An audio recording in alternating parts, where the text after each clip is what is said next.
Welcome back to another episode of the Tan and J-Man Show. I am the J-Man, Josh Munt. Tanner will be joining me here in a handful of minutes. Hope everyone has had a fantastic Monday and a fantastic past week. Baseball, football. We even got college basketball practice starting, so fun time of year. We're sitting here. Baseball-wise, though, the Cubs had an interesting week. They swept the Pirates in a 3-game series, which saw them clinch a playoff spot for the first time since 2020, first time in a real postseason since 2018. And they celebrated like they had just won the World Series, which I know it's fun to make the postseason and all of that, but they had the champagne flying through the air in the clubhouse after the game, and which is good. Like, yeah, it's a long season, long road. I know it rubbed some fans, the wrong way that they were celebrating that hard after blowing a whatever it was 7.5 game division lead to the Brewers and then having to clinch a wild card spot. But there's the T-Dog. How you doing tonight, T-Dog? I'm doing good, J-Man. Sorry I'm a little late. All good. We can blame our good mutual friend Aaron Lynch. That's all I'm saying. I blame him for a lot. So, yeah. Add it to your list. Add it to my list. I was just talking baseball, but before I get any further into baseball, I will give you your birdie bogey to give you as much time possible to think over it. So I can get another bogey to my resume for 2025. Great. I did a version of this question, not a version, a similar question to Evan Webb, a few weeks ago, which the question was, can you name the top 5 career passing yardage leaders in Purdue history in order? So my question for you is, can you name the top 5 rushing leaders for a career in Purdue history in order? Oh, boy. So it's a tough one. I might be generous and give you a par, depending on what you do. I think I can name 4 of the 5. Maybe all 5, but I don't know if I can get the order. That's going to be the problem. Yeah, I think that's the hard part of the question. I think getting the names should be kind of easier anyway, I should say. But Birdie or Bogey is brought to you by Arlington Public House for good cuisine, cocktails, casual atmosphere, located 703 Main Street in Rochester, Indiana. Yeah, and I'm pulling up what they had over the weekend because I saw it. Don't remember the name of it. Let's see what it was. They had a filet Oscar, 8-ounce center cut filet mignon, on top of a bed of crisp, fresh green beans, holiday sauce, lobster bites on it, baked potato. There you go. Looks nice. Pretty good on the video. They did one of those circular video shots of it. So yeah, sounds delicious. Yep. But anyway, I was talking baseball before you hopped on, and I was just talking about the Cubs a little bit. How it was a mixed bag week where they swept the Pirates in 3, clinched a playoff spot, and then they kind of celebrated like they won the World Series. And I was saying how that rubs some fans the wrong way, which I understand, and I understand the celebration as well because this group hadn't been to the playoffs together. I mean, Ian Happ hasn't played in the playoffs since 2020. Nico Horner, I don't even know if he got an at-bat in the 2020 playoffs. But then you have guys like Seiya Suzuki, obviously Pete Crow Armstrong, Michael Busch. Never played in the postseason. So it's fun to make the postseason, but why it rubbed some fans the wrong way is, you blew a 6.5 game division lead or whatever that lead was in June. And the Brewers ended up winning the Central, and then they followed it up with their worst series of the year in Cincinnati. Getting swept in a 4-game series. I can excuse the first one, the first game of that series, just because it was a 1-0 loss. They faced an absurdly good starting pitcher in Hunter Green. He shut him down. Okay, whatever. But then it kind of leaked over into Friday. Then it leaked over into Saturday, and then yesterday they lost 1-0 again. So 2 of those games in Cincinnati they lost 1-0. Just listless. performance there. It didn't really do a whole lot for any seeding wise. I mean, they still have a healthy 3-game lead on the San Diego Padres for that top wildcard spot. So it didn't do anything in the grand scheme of things for them. It significantly helped the Cincinnati Reds, though, as they have come back from a 6-game deficit to the New York Mets on September 6th. They were down 6 games to the Mets on September 6th. And the Reds haven't really played all that great. They did this weekend, and really all week they played fairly well. I think they went 5-2 this week, or maybe even 6-1 this week. But the Mets have collapsed. Like it's I love it. I love it. The collapse is here, and the Reds can help, or the Cubs can help the Reds out once again this week as they face the Mets for 3 games in Wrigley Field. Yeah, it's an epic collapse. I mean, the Mets had the best record in baseball for a big chunk of the first half, and now since then they've had the 3rd worst record in baseball, and it hasn't gotten any better. They just lost 2 or 3 to a terrible Nationals team over the weekend at home. I know the Cubs literally just did that a couple weeks ago. That one outfielder had 2 of the best catches I've ever seen. Yeah, in one game, I should say. Yeah, well, Jacob Young. Yeah, one was very, very lucky where he literally bobbled it, kicked it up, and got it. And then, the most impressive one, or as far as the highest stakes one, was in the 9th inning where he robbed what looked like it could have been a game-tying homer. I'm not sure if that ball actually gets out, but at the very least, if he doesn't catch that, it's a leadoff runner at second, right? Or probably even third at that point. I think the ball probably caroms away and he gets to third. So that that really stung for the Mets, but they are only 4 games over 500. The Reds have the tiebreaker over them, so the Reds technically have the last spot here this week, and they get the Pirates for 3. Then they face a Milwaukee team that really doesn't have much to play for. So I think the Reds have a very good chance to make the postseason for the first time in a real season since 2013. They did make it in 2020 and ended up getting swept by the Braves, but I don't even count that season. Mets have collapsed. Cubs need to start playing better just to hopefully enter the postseason with a little bit of momentum and clinch the top wildcard spot so they can host the 3-game series against the Padres at Wrigley Field next week. They do have some injury issues. Kyle Tucker, he hasn't played in 3 weeks now. And are you still on board of giving him a contract extension? Oh yeah, absolutely. I want to give him contract extension. I don't want to give him $400 to $500 million like he'll want. He's hurt for one right now, which is maybe part of the reason why he hasn't kind of fought back to play is because it is a contract year. He hasn't even ran yet since he hurt his calf, which is concerning considering a week from tomorrow playoffs start, and you wanted to get him some at bats before the playoffs start. But then Daniel Palencia, their closer for a majority of the year, should be back this week as well. Other than that, they're fairly healthy, and they need to get a little bit of momentum heading into playoff baseball for next week. For the first time, it'll be literally the first playoff series they play in, not 2020. Don't count that. Since 2017. So it's been a long time coming for the Chicago Cubs. Yeah, it's one of the first. I mean, well, we were doing the podcast in 2016, right after they won the World Series, and then 2017. But you haven't got to talk about the Cubs in the postseason too much in the history of this podcast. 2018 left a real bad taste in my mouth. Blew a 5-game NL Central lead to the Brewers, where Cubs played all right in September, but the Brewers I think they won 14 of their last 15 and ended up forcing the game 163, and the Brewers won a game 163 in Wrigley to win the division, and then Cubs get beat by the Colorado Rockies in extra innings. And then 2020, it was a strange season just because, everything that was going on. 60-game season. Cubs started that year 13-3, and then I think their final record was 34-26. So if they played that full 162 games, I don't think that team even makes playoffs at that point, and they just happen to get in. End up getting swept by the Marlins. I think they scored 1 run in 2 games against the Marlins. I didn't watch a single second of it because they were on at like 1:30 in the afternoon and I was working. So it didn't even feel like playoff baseball. So it'll be fun regardless of where they're playing. Hopefully it's at Wrigley Field because they've played very well at home this year. And Wrigley in the playoffs is unmatched.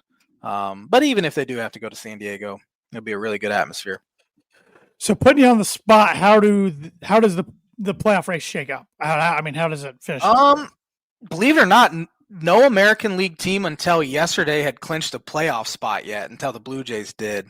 But I think depending on what happens, I could see. Hopefully, the Cubs don't fold this week. But at the same time, I don't want the Reds in the playoffs because I hate the Reds. But I think where it's set right now is where it ends up. What happens at the end of the season, where the standings end up in the National League anyway. Arizona's only a game behind the Cincinnati Reds and the New York Mets, but I think the Reds get that final spot. I think the Cubs do enough to don't let them get hot, Jay, man. I know they shouldn't, but oh man, could you imagine? That would be miserable. They have the pitching to make some noise, especially in a 3-game series. They'd likely go to LA to face the Dodgers. But they have the pitching to win 2 out of 3 in LA. So they're a dangerous team heading into the postseason. But yeah, I think the Reds get that final spot. I think the Cubs get the top wildcard spot. And then in the American League, it is a great race. Remember when the Tigers were up 13 games on the Cleveland Guardians? Yeah, that lead is down to 1 game with a week remaining, and Cleveland now has the final wild card spot as well. They got hot. Where the Houston Astros would not be in the playoffs if the season ended today, which would be okay with me. I'm sick of them. I mean, really, it's pretty impressive what Cleveland's done. And I'm not saying they've made the playoffs all these years, but dating back the last decade, with their roster looks like on paper, with what they've done some of those years, it's pretty darn impressive.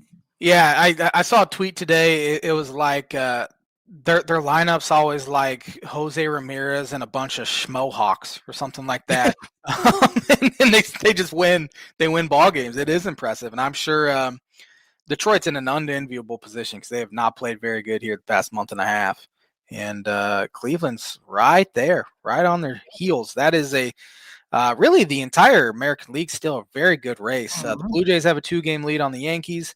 Of course, Tigers are a game up on Cleveland, and then Seattle is 3 up on Houston. Seattle's won 14 of their last 15. They are the hottest team in baseball, have the second best record in the American League now. But then you look at the National League, Phillies have it clinched already. Brewers have the Central clinched already, and they have a 3-game lead for home field advantage. And then Dodgers have a 3-game lead over the Padres with just 6 games remaining or so. So the National League's pretty much set in stone, but the American League is kind of wide open right now. So should be a real fun week of baseball. Brewers still have an outside shot to get to 100 wins, but I highly doubt that happens. And then the playoffs is a crapshoot, but I think this is as wide open of a postseason as we could possibly get. Because the Dodgers don't look all worldly like they have. Brewers very beatable. I think the Phillies are the best team in the National League right now.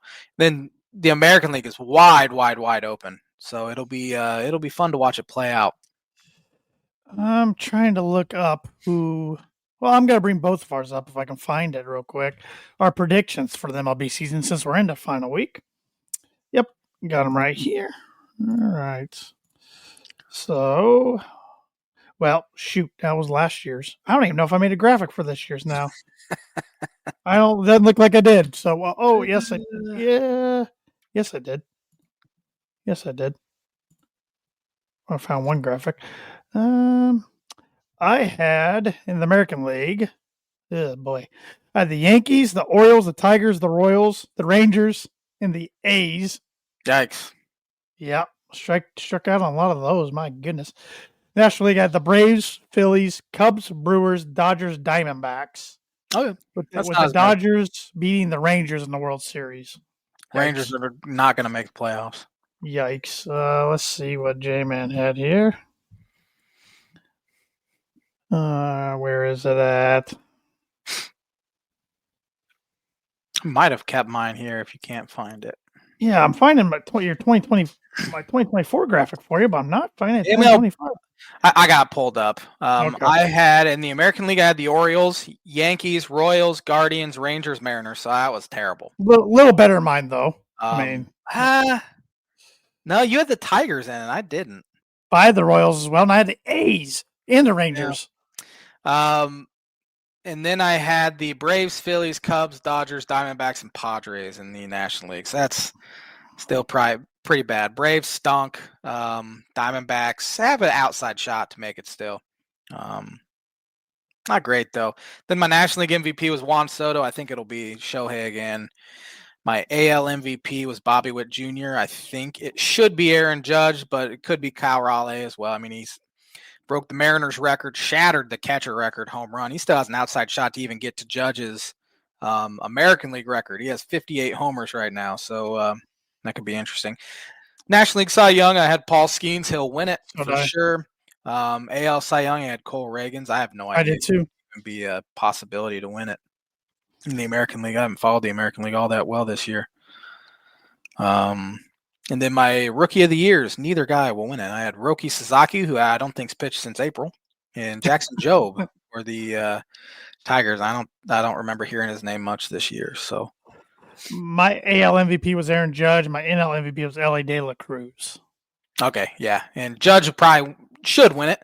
Elly De La Cruz hit his first homer since like July the other night, so he probably will not. Even. Is it true the Reds don't have anybody over 20 home runs? Yeah, no, that's untrue. Okay. Their first baseman. Why can't I think of their first baseman's name? Oh, Spencer Steer. Spencer, not Spencer. I'm gonna look it up. I can't help you here. Steer is his last name. That's all I know. He had about 7 homers over the weekend. It is Spencer Steer, and he's up to 21. Elly De La Cruz hit his 20th. So they have one guy 20. Yeah, entering the weekend, they didn't have anyone with 20. Wow. And now they have 2 guys with 20. Wow. Yeah, but I did get one of my bold predictions for the year right today. I said one prominent college basketball coach will step down. You did. So I got lucky because I didn't think that was going to happen. As Bruce Pearl has decided to retire. So. Yeah. Now the interesting thing is the whole roster has a 30-day window they can leave if they want to, and the season tips off in 42 days. So yeah, put him in a bad spot, which is just like Tony Bennett last year. But I'm good riddance to Bruce Pearl. He's the scummiest of scum you could possibly get. It's just interesting because like Field of 68 reported this afternoon, he's been thinking about this all off season. Why not do it in April? Like you get this close to it, just go one more year. Yeah, I'm with you. I mean, he did his team wrong, his school wrong, and it'll be interesting. I mean, Purdue plays them in Indianapolis in Indy Classic this year, and I'm interested to see what that matchup's going to look like now. It's probably a lot different than it was going to. So. Yeah, his son's taking over, his 38-year-old son. That never ends well.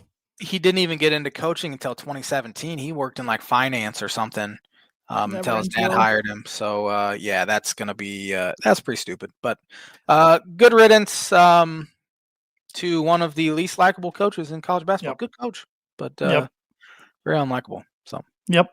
It's funny, some of these coaches getting out now when the rules are fair for everybody to do what they've been doing for years.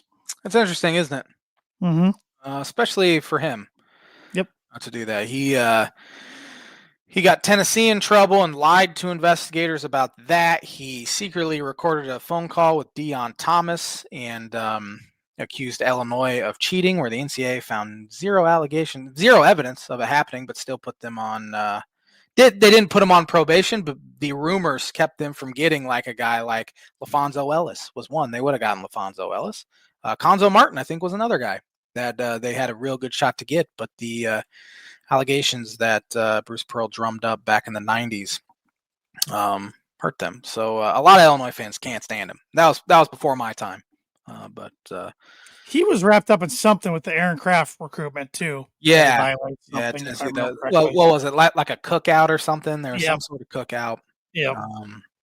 So he's now that the playing field's a little level, he's done a really good job, even with the playing field level. Sure. But it makes it probably more difficult for him. Yep. He's only they had. I thought he was older. Last year was their team to do something with it. So.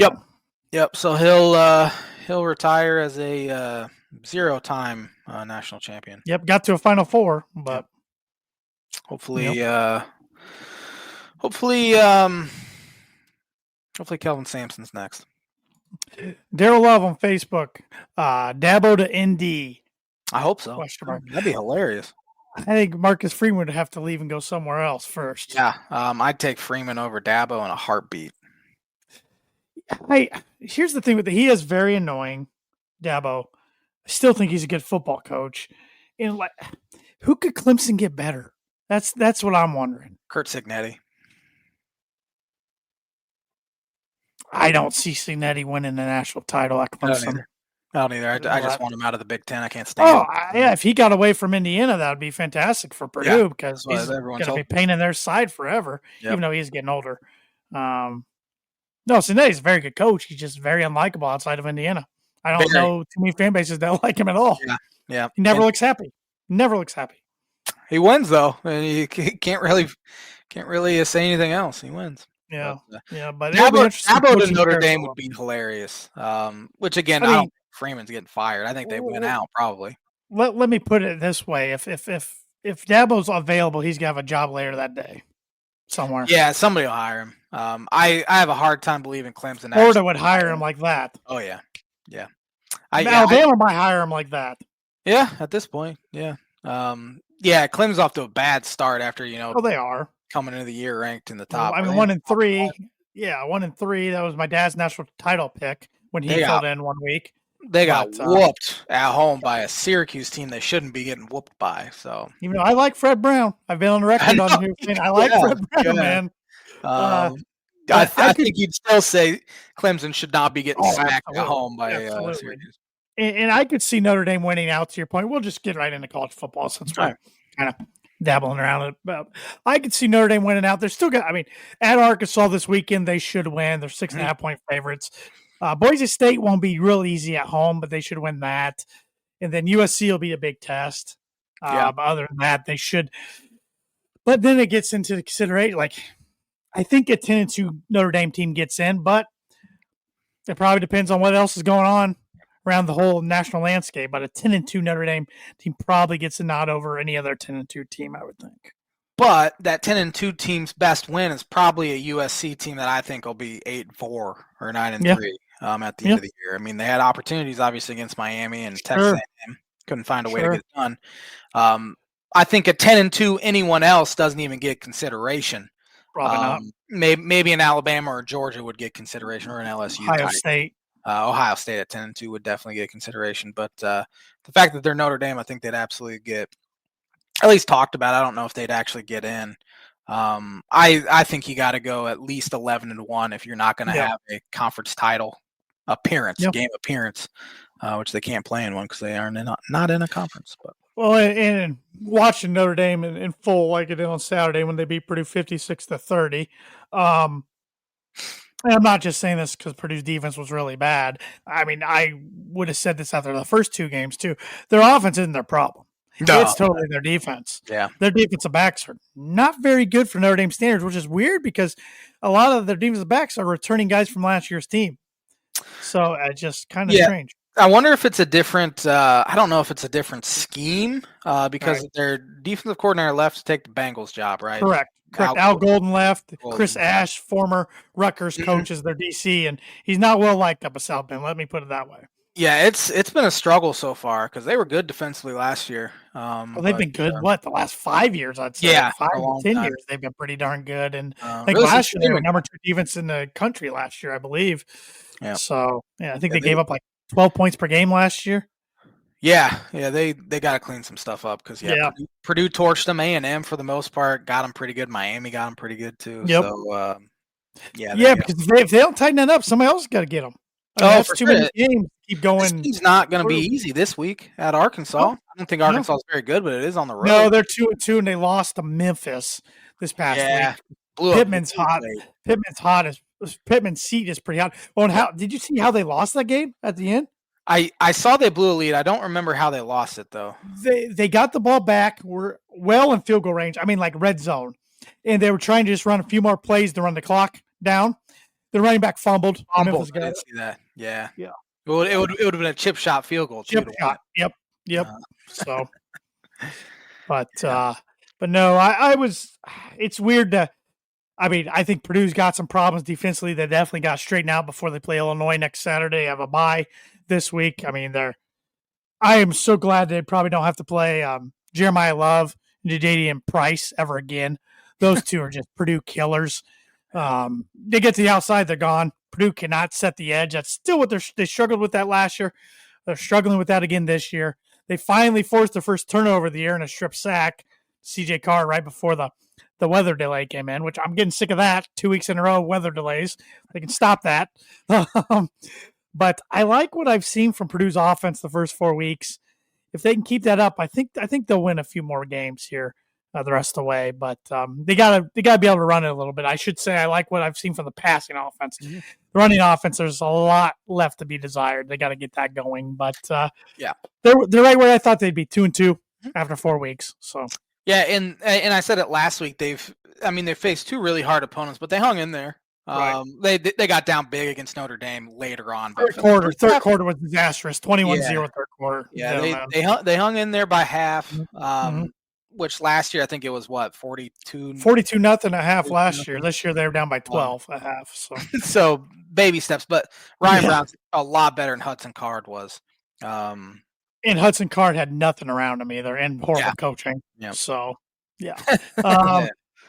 Indiana took it to Illinois. Oh man, did they ever. I mean, going into the game, I'll be honest, I picked Illinois to win. I put a money line bet on Illinois, but I knew there was a good chance Indiana was going to win, but I would have never guessed it was going to be by the deficit it was. Yeah. That's why I haven't believed in Illinois as a top 10 team. I haven't believed in them as a playoff team. That's why I think we both had them 8-4, which I think is still a very attainable goal. I mean, their schedule's it's not easy, but there's zero excuse not to get to 8-4 this season. But yeah, it was pretty embarrassing for them. They get block punt touchdown. Really kind of opened up the game, set the tone. Then they tied it, but then it was just they couldn't stop Indiana. I think Mendoza threw for 5 touchdowns. He's pretty good. Illinois was banged up in the secondary, but there's no excuse. They couldn't get any pressure. I think they gave up 7 sacks too for an offensive line that got every single player returning from last year. But yeah, this Illinois team, I haven't believed in them. You know that. Yes. And a lot of the reason was they went 5-1 in 1-score games last year. They won by 1 against a Purdue team that won 1 game. Historically bad Purdue team. Yeah, they won by 3 against a trash Kansas team. They lost at home to a mediocre Minnesota team. They had a miracle win at Rutgers on a 4th and forever. They score a touchdown on it with 6 seconds left. South Carolina was playing down a bunch of guys in the bowl game. They even struggled against Northwestern at Wrigley, and they pulled away late. So I just didn't believe the hype of a top 12 team that they were coming into the season. Now, an 8-win Illinois team would be one of the greatest teams in the history of the sport, but the expectations coming in, which I think Illinois fans are stupid for having such lofty expectations after having such a bad history. Guys are jumping off the bandwagon. It's kind of funny. They're selling tickets, and I hate the Illinois football fan base with a passion. They got a big one this weekend, hosting USC, who's number 21 in the country. Because Illinois is still ranked 23rd. They fell from 9th to 23rd. But yeah, this is a big one. But last I checked, USC's favored. Yeah, I think it was 4.5. Mm-hmm. Last I saw it. Yeah, it'll be fascinating to see how Illinois comes out. After getting embarrassed, you think it'd help them, locked in, fired up for them, locked in. USC 9 a.m. start time, local start time for them. Yeah, they suck at those. They are not good at those. That'll be interesting to see how they are as well. But USC has a lot more talent than Illinois does, top to bottom. But you would think the atmosphere would be great. It's the Fox Big Noon kickoff game, right, which is the first time they've come to Illinois.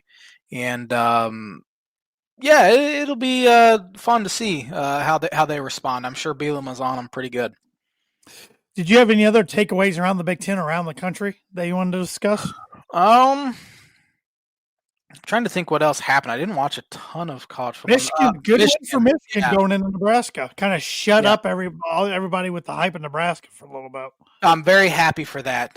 Nebraska's the same as they ever were. Can't win a one-score game to save their lives. And credit Michigan too, because after getting embarrassed by Oklahoma a couple weeks ago, they've really bounced back, and Underwood's looked pretty good here, especially at Nebraska. It's a tough place to play. Iowa won an actual shootout. It was weird to see Iowa win a shootout at Rutgers. They scored over 30 points. It's the last time they scored 30 points against a Big Ten team. It's been a minute, probably. But not a ton of games were really played over the weekend, Big Ten wise. There's a lot of buys. There's a lot of buys this week too. Yeah, nationally, I think there's already some coaches in trouble. I think that was my big takeaway. Mike Gundy, even though his buyout pretty darn big, but they'll get the money. It's time. It's time for both parties. This is an Oklahoma State team with the old Big 12 when Oklahoma and Texas were still there. They were in the mix year in, year out. Yeah. They leave, these new teams come in, and one thing everybody was saying, right, when these new teams come in, is like, this is Oklahoma State's conference now. Yeah. I mean, 3-9 last year were they? Now they're getting beat fairly handily at home to Tulsa, and Tulsa's not a good group of 5 either. No. So it's time. It was probably 2 years ago. Was probably time because they came into the year ranked fairly high last year. Remember, they just Ollie Gordon was getting Heisman. Yeah, and then the DUI he had right before the season kind of tanked their entire season. So and this year it's looking ugly. They gave up 60-something to Oregon a few weeks ago, lose at home to Tulsa. Like, come on. Yeah. Napier, of course, he didn't get fired after the Miami game, but I know a lot of people keep circling at Mississippi State as one to where if they lose, it could be bye-bye already. They were another one, kind of like Illinois, I never really bought because they got hot at the end of the year, and so they had hype coming into the year this year. And I think it's time. They should have never left, or they should have never fired Dan Mullen because he's doing a pretty good job at UNLV now. Yeah, 4-0. Yeah. And he had good success at Florida, but they were still kind of in that mindset. We got to win be in contention for a national title every single year. And so you fire a guy and then your expectations get lower. Okay, we're keeping this guy. He can get us to 8 wins. And now kind of expectations are recalibrated. Kind of like they did in Nebraska. So Florida's 1-3. They have a bye week this week. Their upcoming schedules: Texas at home, at Texas A&M, Mississippi State at home. So my apologies there. I thought it was in Starksville. Georgia at home. Yeah. At Kentucky, at Ole Miss, Tennessee at home, Florida State at home. I see maybe 2 wins. I was just about to say maybe 2. Maybe. Maybe. So maybe 3-9. 2-10 or 3-9, I think is probably most likely in the swamp. I don't know where they go from here either, though. I don't know. Yeah, crazy. But the other takeaway I had, I was real impressed with Texas Tech. Yes, that was a good win. Utah was so loud. Texas Tech had 6 false starts, but they still won pretty easily. Found a way to win. Yeah. So good slate of games this week, though, across the country. Let's do our Big Ten picks and confidence, starting with that ranked top 25 matchup we talked about earlier. Number 21 USC at number 23 Illinois, and USC is a 6.5 point favorite. I saw it bumped up. Give me USC for 2. I got the Trojans for 3. I think it'll be a good game. Ultimately, I think USC is just a little more talented. Yeah, definitely. Rutgers at Minnesota. Noon kickoff here. Minnesota's a 5.5 point favorite. Big one for both teams already, even though Rutgers is 3-1, Minnesota's 2-1. Because both these teams could kind of start a skid if they lose this one. Give me Minnesota for 3. Just the home team. I got Minnesota for 5. Just because there's only 6 games we're picking. And it's just kind of the way it fell for me this week. So, number 11, Indiana, 7.5 point favorites at Iowa, 3:30 on Peacock. Give me Indiana for 5. I got Indiana for 2. I think they are the better team than Iowa. But Iowa's good defensively. They're good on special teams. This is going to be Indiana's toughest road game, excluding Ohio State last year, that they've played in quite some time. So Yeah, I just don't know if Iowa can score enough points. I don't know when the last time Indiana's won on the road against a team with a winning record. Unless Michigan State had a winning record at the time they played them last year, but Michigan State ended up with a losing record on the year. But I don't know what the record was at the time when they played at Michigan State last year. So, yeah. Either way, it's been a little while. Yeah. So, because Tom Allen didn't do much winning the last few years there. No. So, number one, Ohio State at Washington. Ohio State's a 9.5-point favorite. Give me Ohio State for 6. I got the Buckeyes for 6 as well. I mean, I think Washington's good, but Ohio State's on a different level. Yeah. UCLA with the new interim head coach at Northwestern. Northwestern's a 6.5-point favorite. Give me Northwestern for 1, just because they're at home, and UCLA stinks. I got Northwestern for 4. I don't think I'd pick Northwestern to beat any other Big Ten team, but I don't think UCLA is going to win a game. Nope. In one of the top games, if not the top game, all college football this weekend, number 6 Oregon at number 3 Penn State, who's a 3.5-point favorite. How many times can we say James Franklin has to win these kind of games eventually, right? This will be the J-Man's Booker prediction of the week. He will not. Oregon will go into Penn State, into Happy Valley, and beat Penn State. I have Oregon for 4 points. J-Man's Booker prediction of the week is brought to you by Travis Watering Insurance Agency for life, home, auto, business, renters, workers' comp, and farm insurance. Contact Travis 219-869-4561. Book it. I was back and forth on this because I could definitely see Oregon winning the national championship this year, and I think a loss here doesn't take them out of that conversation. But I think it's finally James Franklin's time to get one of these. But I'm only taking Pitt State for 1. Yeah. I think it's going to be a really good game. Moore's playing good. Drew Aller's off to a good start this year. It should be a fun one. It should be quite an atmosphere there in Happy Valley. Definitely, yeah. For sure. Elsewhere around the country, top 25 action. We got 2 top 25 teams in action Friday night. Number 8, Florida State's at 3-1 Virginia. Ooh. Florida State's a 6.5-point favorite. What a turnaround for Florida State from last year. I mean, that was unbelievably bad for them. So, but give me Florida State on the road. I like Florida State as well. They already have 3 wins this year. Last year they had 2. Yeah. So, number 24, TCU travels to 3-1 Arizona State, who's a 2.5-point favorite. Give me Arizona State just because they're at home. I'm taking them as well. They were both our preseason Big 12 champions after making the college football playoff last year. They lost at Mississippi State earlier this year, but I think they get it done here. Number 16, Georgia Tech, 4-0, 13.5-point favorites at 2-1 Wake Forest. I'll give me Georgia Tech. Wake Forest is bad. I think Georgia Tech rolls in that one. Number 22, Notre Dame, 4.5-point favorites at 2-2 Arkansas. Rare noon game for the Irish. Give me Notre Dame. I think they handle it pretty easily. I think Notre Dame. Yep, same here. Really good one down here in the SEC. 4-0, number 4 LSU at 4-0. Number 13 Ole Miss, who's a 1.5-point favorite.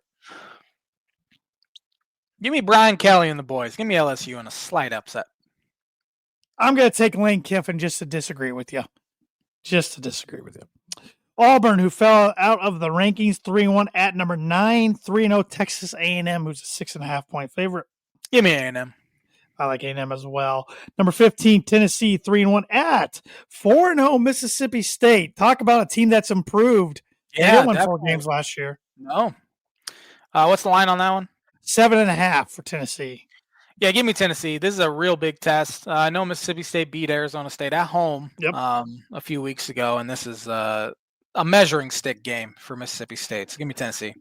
I'm taking Tennessee, but Mississippi State covers. This is a close one, I think. Number 17, Alabama at number 5, Georgia is 2.5-point favorites. Man, this slate of games is great.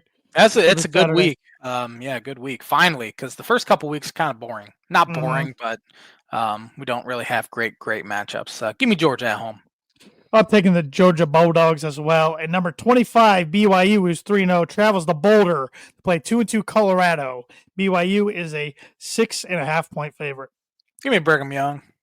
I think Brigham Young makes Dion and the boys go to 2-3. Yep.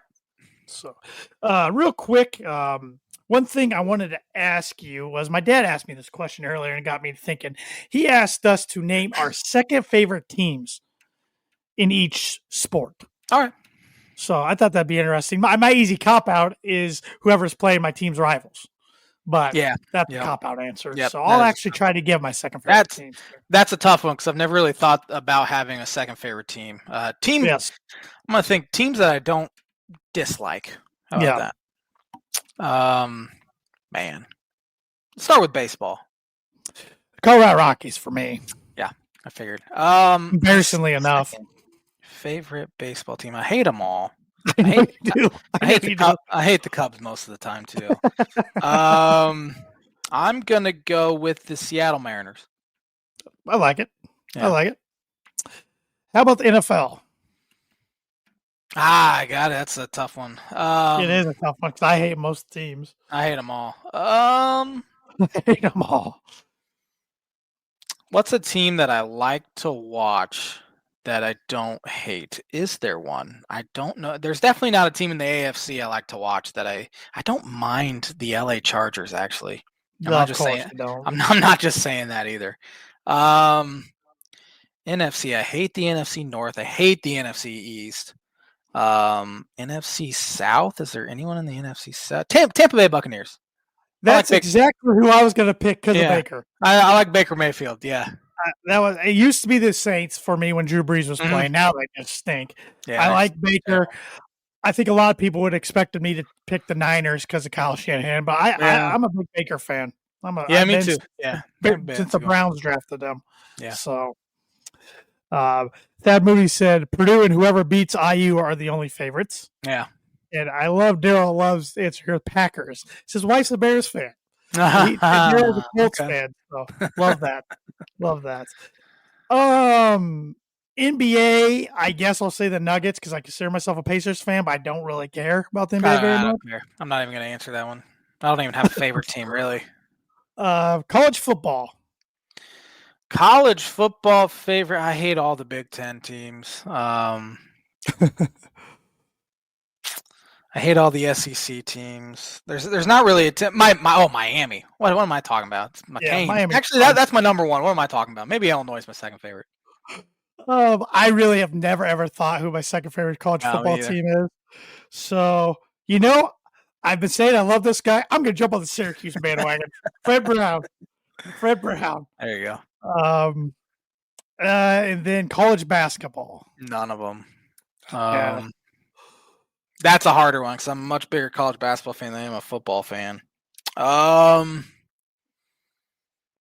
used to root for Michael Shrewsbury, but now he's at Notre Dame. I don't root for Notre Dame. You kind of like Duke a little bit back in the day. I've never hated Duke. I used to own a Duke shirt. I'll go with Missouri State because Konza Martin's there. Okay. Man, I'm trying to think of teams that have Illinois State. That's your wife's alma mater. Yeah, I don't really follow them. I know you don't have to follow them. That's fair. I can't. Gonzaga? No, they've beaten Illinois too much. Illinois play them a bunch. It feels like. Is there anyone on the West Coast I don't hate? Well, now they're all part of the Big Ten anymore. That is a good point. Let's go with Utah State. I've always liked watching Utah State. They bombed the 3-ball. I'm about to say Danny Sprinkle, but he's the coach of Washington. So yeah, he was at Utah State. Yep. So good stuff. But we need to do on this day and blind rankings before we get to our NFL picks. I have on this day pulled up here real quick. On this day in 1920, a Chicago grand jury convenes to investigate charges that 8 White Sox players conspired to fix the 1919 World Series. Way to go, Shoeless Joe.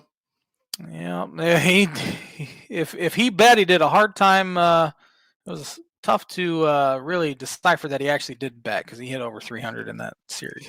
And one of the hardest autographs to get because the guy couldn't write. On this day in 1957, Duke Snider's 39th and 40th home runs are the last hit at Ebbets Field in Brooklyn. That's a good one. On this day in 1966, only 413 people showed up at Yankee Stadium for a Yankees game. Wow. Yeah. The Reds had such a good series that they're now, in the last playoff spot, but you wouldn't have been able to tell by how few Cincinnati Reds fans were there over the weekend. On this day in 1969, San Francisco Giant Willie Mays became the second player to hit 600 homers. It's pretty good. He's pretty good. Pretty good little ball player. On this day in 1985, Billy Martin's right arm is broken by pitcher Ed Whitson. Billy Martin is just something else, man. That guy. Yeah. On this day in 1987, Red Sox Wade Boggs tied the AL record of 200 hits for 5 consecutive seasons. Another good one. 87 NFL players go on strike for 24 days, hence the replacements. Shane Falco, baby. On this day in 1991, Miami Dolphins coach Don Shula recorded his 300th career NFL victory. Shula, one of the greats. On this day in 93, Rangers pitcher Nolan Ryan pitched his last game. He was 46 years old. Yeah, he was on Honest Day last week for getting his jersey number 34 retired by the Rangers. On this day in 2004, Barry Bonds was intentionally walked 4 times in a 9-inning game. That'd be so frustrating for the guy. Yeah. So that'll do it for On This Day this week. And the Honest Day is brought to you by, like as every week, Mooney Wood and Laser Crafts. Mooney Wood and Laser Crafts is a veteran-owned and operated woodcraft shop based out of Texas with Indiana grassroots. They provide 100% hand-cut custom designs that fit your needs, and their pieces are a great addition to any home, office, or man cave. You can see some of their recently completed projects by visiting them at Mooney Wood Crafts on Instagram and on Facebook. It's actually at Mooney Wood Laser Crafts.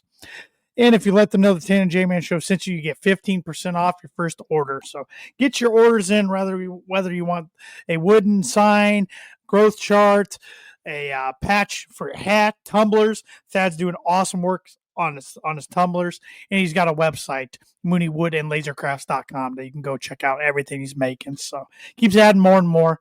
So tell them the Tan J-Man Show sent you for 15% off your first order. And one note, I was hoping it was going to be in the Honest Day somewhere. This is Ryder Cup week this week at Bethpage Black between the U.S. and Europe. Friday, Saturday, Sunday. I don't want to sound anti-American, but if I had to pick, I think Europe wins it yet again. Book it? Yeah, I'll book it. I hope I'm wrong, but I'll book it. I just think their team's better on paper. So that's fair. That's why they play it. So it'll be a rowdy crowd up in New York, though. It'll be fun to watch. So, and my blind rankings has to do with NFL this week. So before we get into a recap, winners, losers, and picking week 4, we'll go through this real fast. The Miami Dolphins next week on week 5 play on Monday Night Football, as do my Denver Broncos. Dolphins play 7:15. Broncos played 8:15. Dolphins are on ESPN. Broncos are on ABC. Don't know who's going to get Buck and Aikman. Whoever else is going to get Orlovsky. I don't know who's going to get what there. But anyways, I looked up 5 times the 5 times the Dolphins have been on Monday Night Football since the early 2000s and have lost. Yeah. And you got to rank these on, if you can remember, how mad you were after the game. All right. So I tried to find 5 of them that were pretty close because they've been on Monday Night Football quite a bit. They not this century, but I think all time they're number 1 or number 2 in most Monday Night Football appearances. We will start off with this 2013 loss to the Tampa Bay Buccaneers at Tampa by a score 22-19. Do I remember this one? I'm going to go with 2. I was so unbelievably mad after this game because this was a Joe Philbin team, and that was a terrible Tampa Bay team. Like, I think Dolphins came in, they were over 500, and Tampa Bay was 2-10 or something like that. Was Freeman their quarterback? Or Mike Glennon or somebody? I don't remember that it was Freeman. I was so mad because the Dolphins should have won that game. Rashard Matthews had a breakout game. He'd done nothing his entire career. Then he had like 150 yards receiving that game because I think they had an injury. Mike Glennon threw for 139 yards. Yeah. That was what were the records of the teams that day? Tampa Bay, I don't know if this was after the game or going in. This was after. That was Tampa Bay's first win of the year. Dolphins that fell to 4-5. Yeah, so Dolphins were 4-4. I guess they weren't over 500. For some reason, I thought it was later in the season. It Tampa felt was later in the 1-8 season. after that game. But they panned to the box where Stephen Ross and his cronies and Jason Taylor was there, and Jason Taylor looked like he wanted to jump off a bridge, and Stephen Ross was smiling and laughing, having a good old time, and so that made me real mad. I wanted Phil been gone after that one. At Pittsburgh, 3-0 in 2007. Oh man, so mad wise, so 3-0. my dad had just bought a brand new TV. It was our first high definition TV, and it was the first game we ever watched in high definition. That's what I remember from this game. The game was 3-0 because they got torrential downpours, and for some reason 2 days before that they decided to resod the field. Guys couldn't run. Guys could not run. And so it was torrential downpour. There was a punt, very famous punt. Brandon Fields punted it, and it landed and just stuck in the turf. I'm gonna put that one at 4 because I wasn't. John Beck started that game for the Dolphins, so that was not a very enjoyable Dolphins team to begin with. At home, lost to the Colts 27-23 in 2009. 1. Feeling. Yeah, because I had to go and face Connor Thompson and Cameron Screeton at school the next day after talking a lot of trash. That's a Peyton Manning Colts. And that was my hatred was at a completely different level for those Colts teams than it ever was for any team ever. Dolphins should have won. Ted Ginn dropped a touchdown late. That would have given them the lead. The Dolphins led the whole game, and then Peyton Manning did what Peyton Manning does, and he scores late. I'm really glad you have good memories of this game because I was a little nervous making this list if you'd have good memory or a good memory of the games, but you do. So at home, lost to the New York Giants 31-24 in 2015. 5. I don't remember much from that game except Lamar Miller was running in for a touchdown. Not running in for a touchdown, but he was at like the 10, and some guy for the Giants came and just booted the ball out of his arms, and it went out of the end zone for a touchback or something. Or they probably would have won that game, or at least tied it. But I don't remember much from that one, so 5. So this last one's going in your 3 slot. It's at home loss to the Titans 28-27 2023. All right, I wish I could have put that one at number 1. Dolphins haven't been the same since that game. They came into that game, I was thinking Super Bowl good. That was in December. Super Bowl good. And then they lose the next couple and end up losing the division to the Bills. I would move 1 and 2 back a slot and put that one at number 1 because I was upset about that one. That's fair. And again, they haven't been the same since. So. And that is this week's Blind Ranking segment, which is brought to you by, like it is every week, Performer Print 2 Promo Group. If you're looking for a trustworthy, dependable resource for next trade show, company picnic, or a sales meeting, Performer Print 2 Promo Group has over 50 years combined experience in promotional products and commercial print. They strive for fast and efficient response to all your print needs, so you need to look no further. Let them be your one-source print and promotional company today by giving Barbara Van Weinsberg a call at 574-210-3815. 3 winners, 3 losers. Who's your first winner? My first winner. I don't know how many times I'm going to be able to say this. So the Cleveland Browns down 10-0, block a chip shot field goal by Brandon McManus, hit a 55-yarder. Joe Flacco does it. 13-10 over the Packers, which I was in the camp that I thought the Packers were up in the top 3 teams in the league. And now I'm backpedaling a little bit. Seattle Seahawks are one of my winners. They just shellacked, in my opinion, the worst team in the NFL, and that's the New Orleans Saints. Seahawks look like the best team in the West so far. Yeah, they're good. They're good. Sam Darnold's playing good football. Yeah. They're looking good. My next winner is going to be the Carolina Panthers. Yeah. I was talking a bunch of trash about them. They lost 2 of their starting offensive linemen last week. I'm like, they stink. I think the Falcons for 11 or 12 confident points. 30-0 win at home made Michael Penix Jr. look terrible. Yeah. Penix is 0-4 in games where his opponent scores at least 7 points. That's not a recipe for success there. My next winner is the Washington Commanders. Scored 41 points without Jaden Daniels yesterday. Marcus Mariota started that game. So. in my last winner, I got to put them in the winners category because I've been hard on them this season. Yeah. Chicago Bears win at home 31-14 over their former head coach, who's now the defense coordinator, and Matt Eberflus down there in Dallas. Dallas has a lot of problems after 3 games. Yes, they do. And Caleb and the offense look good. They did. Tampa Bay is my last winner because they're my second favorite team in the NFL. They're 3-0, so look pretty good. First loser. I'll let you start off the loser. LA Rams up 27-6 in Philadelphia in the third quarter. Let the Eagles come all the way back, take a 1-point lead, and then had a fairly easy field goal to win it, and it gets blocked in return for a touchdown. So massive missed opportunity for LA. I'm going with the Cincinnati Bengals. Yep. I know they have Jake Browning, but you're against Carson Wentz. You get beat by 38 points. Bengal fans, I feel bad for you. Your season's over already. Yep, it is. It was looking like it was going to be a pretty promising year after 2 weeks. And nope. New England Patriots lose by 7 at home. I never thought the Patriots were good, even though they beat the Dolphins last weekend. Had 2 turnovers in the red zone, including one fumbled on the half-yard line, diving into the end zone, and you lose by 7. Yeah. My next loser, Houston Texans. Houston, we have a problem. It's time to panic. Definitely. Yes. CJ Stroud, everyone crowned him after year 1, and he has not been very good the past 2 years. Nope. My last loser here is the Green Bay Packers. Again, we were talking about them as being, a top 3 team in the NFL. And Jordan Love threw a terrible pick with about 3 minutes left deep in his own territory that led to the Browns tying the game. And it was a bad loss for him. My last loser here. I'm gonna go with the Arizona Cardinals. I don't know why. I just feel like that's a game they really need to win to be taken seriously. Mac Jones, yeah. I mean, they didn't play bad, but they lost 16-15. Bosa goes out, so that's a big defensive threat. You still can't figure out a way to produce a lot of yards and points against the Niners defense. So I almost put the Broncos in that category, but I just don't really want to talk about them very much. So.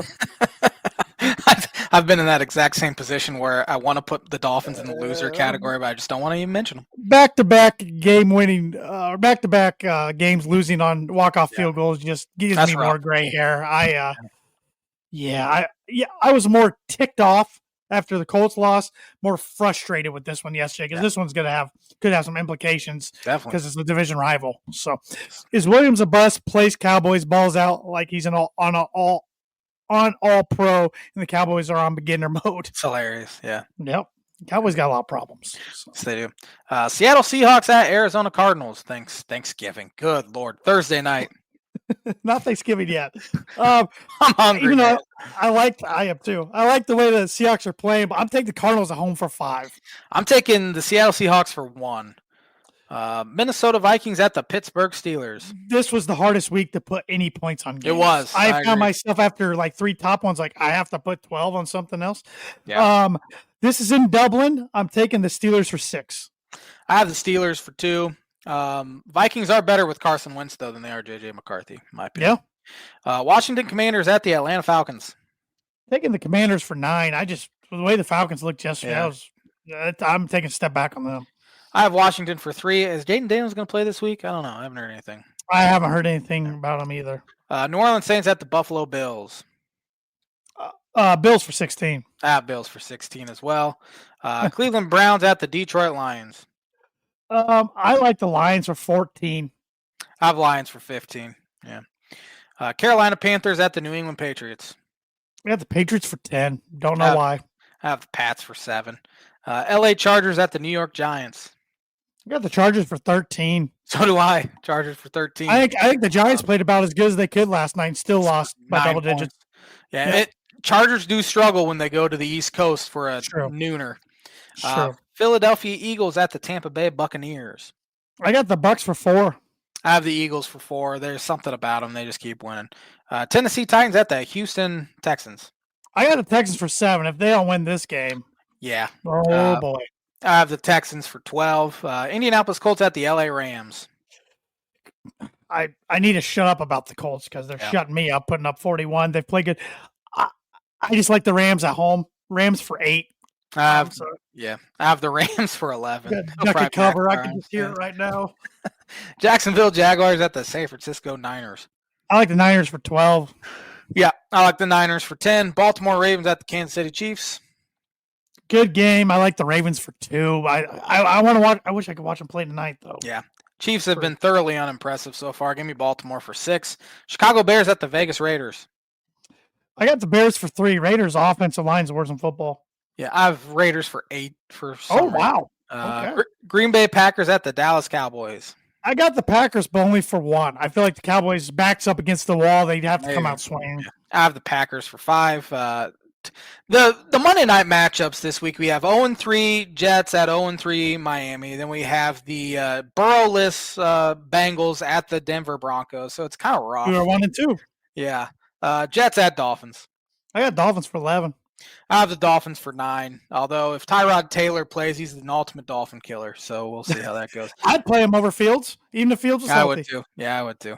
Cincinnati Bengals at the Denver Broncos. I got the Broncos for 15. If the Broncos lose, I might need a sub on the following week's podcast.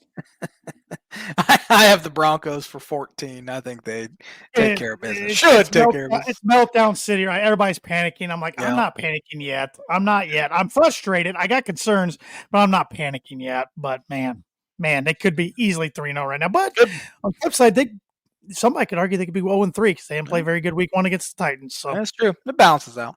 Yeah. Can you name Purdue's top 5 career rushing yardage leaders in order?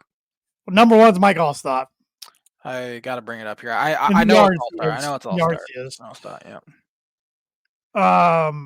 Number 2, oh gosh, I know he's number 1 in touchdowns. I think he's number 2 in yards. Corey Sheets. You are correct. Oh boy. 3,341. He was only 300 yards behind Allstott. He's the last really good running back they've had. Number 3, it's one of 2 guys. I'm going with Leroy Keys. Leroy Keys is not in the top 9. Oh, great. Awesome, Tanner. Let's go with Otis Armstrong. Otis Armstrong is 3rd. Okay. Oh boy. Who's 4th and 5th? This guy literally followed Armstrong the year after he graduated. I don't know who that'd be. Just hit me with it. I'll take a bogey. I got nothing. Scott Dierking. I remember his son Dan. He played in 2007 to 10. I was wondering why that name sounded familiar. Dierking. Dan Dierking. Remember him? Yeah. Oh, boy. Number 5 is Devin Mockabee. I did not know he cracked the top 5 already. I knew he was getting towards it, but yeah, he passed Montrell Lowe. Okay. Yeah, I should have known Montrell. And Montrell barely played his junior and senior year. That's the weird thing. Wow. But or at least his senior year. But cool. Yeah, Mockabee, he's a Purdue fan favorite, I think, just because he stayed there all 4 years. So during a rough season last year too. Nice bogey, Tanner. That's embarrassing. Thanks for watching the Tan and J-Man show. We'll be back at her next Monday. Luckily, we won't be talking a Bronco or Dolphins loss next Monday. Yes, or a Purdue loss because they got a bye. So have a fantastic week, everybody.